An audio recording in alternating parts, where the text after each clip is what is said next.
এই যখন ধান কাটছে তো ধান কাটছে কেসতে হ্যাঁ আমাদের সময় ওটা ছিল না তো, তা কি দিয়ে কাটতে?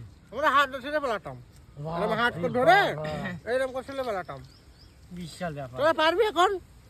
পারা যায় তাও এরকম করে? পারবে না, ওরা মোটা ছেলে পেলেটা এখন চলে না, বাজারে চলে না। এই পাট কি করছো তোমরা তোমাদের সময়? পাট তো আমরা টেনে ছিঁড়ে ফেলাতাম।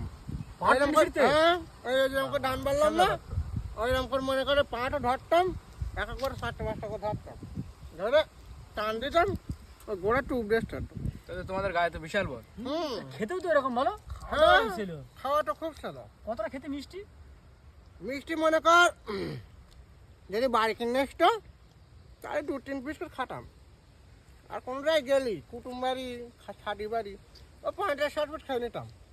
বাবা রে বিশাল বাবা। হ্যাঁ, কারণ এখন ফিরি না, আর বাড়িতে টাকাটা খাতে আর গোশ? ওই রকম, দোষ ওই রকম।